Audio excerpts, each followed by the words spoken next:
वसुदेवसुतं देवं कंसचाणूरमर्दनं देवकी परमानन्दं कृष्णं वन्दे जगद्गुरुं।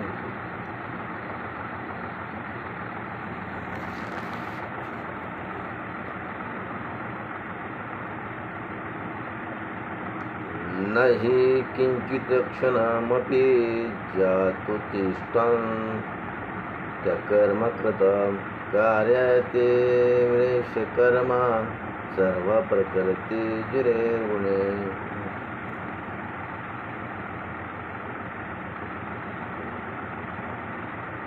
अध्याय 3 आणि 5वा श्लोक। निसंशयपणे कोणत्याही मनुष्य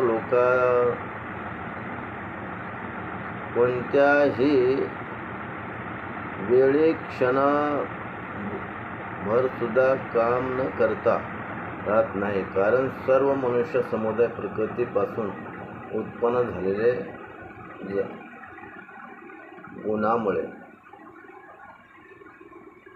तर या श्लोकाचा मतितार्थ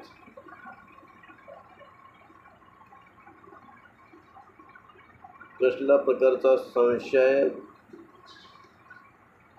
आणि मनुष्य काम करत असताना तो थांबत नाही, आणि मनुष्य समुदाय हा प्रकृतीपासून उत्पन्न होणार आहे।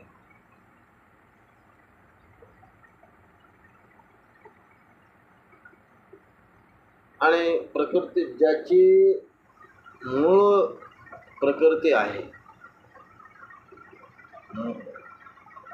त्याची गुण तपासली जातात।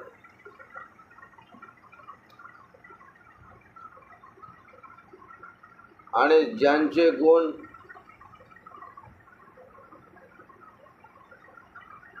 छत्तीस आहेत आणि त्याप्रमाणे जो भगवंताच्या कार्यामध्ये कार्यरत आहे त्याने सर्वस्व भगवंताच्या पायाजवळ आपलं कर्म समर्पित केलेलं आहे, आणि त्याचे गुण पुढल्या होणाऱ्या पिढीला तसेच गुण उतरतात। कदाचित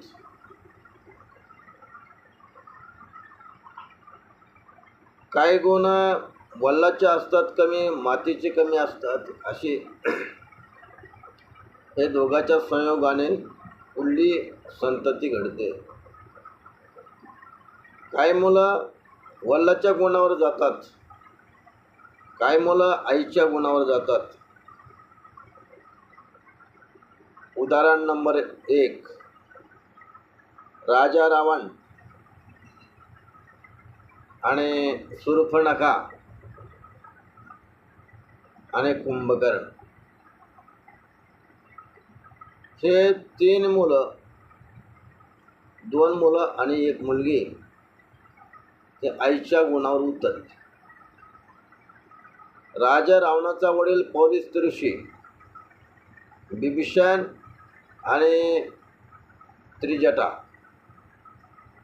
हे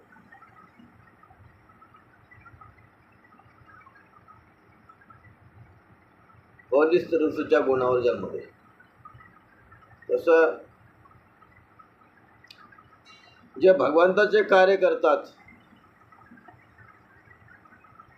आणि कार्य करत असताना सर्व गोष्टी तंतोतंत त्यांना पुरवल्यामुळे ते भगवंताचे पायी बनतात।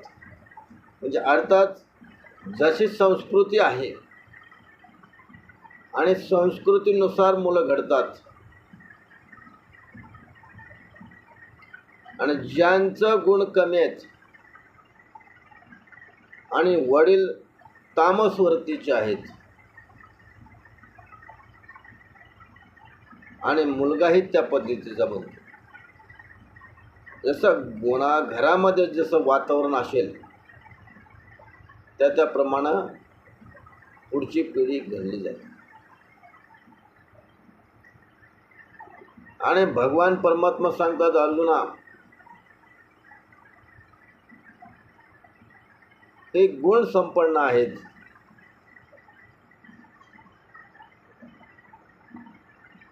आणि हे भगवंताच्या कार्यासाठी उतरायचं असेल,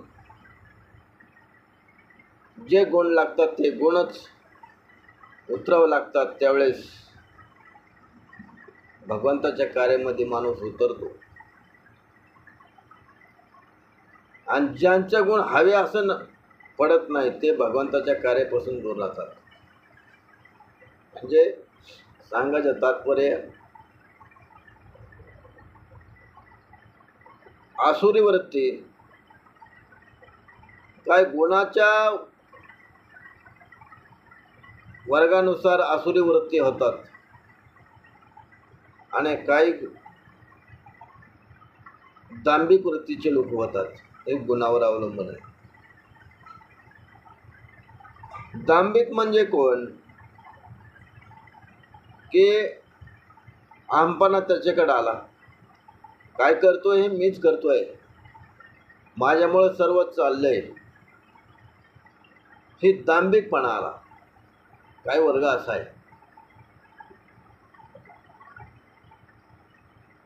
आणि जे भगवंताकडे जातात त्यांचा ऑटोमॅटिक दांभिकपणा नष्ट होतो आणि त्यांचे विचार स्वच्छ असतात आणि ते कधी फसत नसतात. आणि जरी फसले तरी विचार त्यांना फसू देत. सांगायचं तात्पर्य, जे दुर्गुण विचार आहेत, जे सात्विक वृत्तीच्या लोकाला शक्यतो ते विचार, हे दुर्गुण विचार त्यांना लागू होत नाहीत. त्याला कारण आहे की ज्यांचं चित्त नामाने शुद्ध झालं आणि सतत नाम घेत आहेत,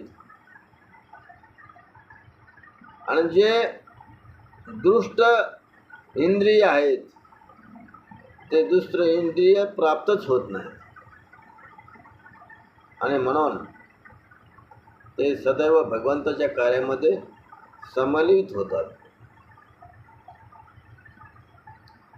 आणि ज्यांचा विचार तल्लग आहेत पण ते प्रपंचाच्या कार्यामध्ये अगदी नेटके आहेत, पण परमार्थाच्या कार्यामध्ये भगवंताच्या कार्यामध्ये ते तुटके आहेत, असे काही वर्ग आहेत. प्रपंच करत असताना अगदी नेटका करतील, कुठं फटू देणार नाहीत. परंतु त्यांचा विचार जरी शुद्ध असलं तरी अंतःकरण शुद्ध असलं असं काही सांगता येत नाही.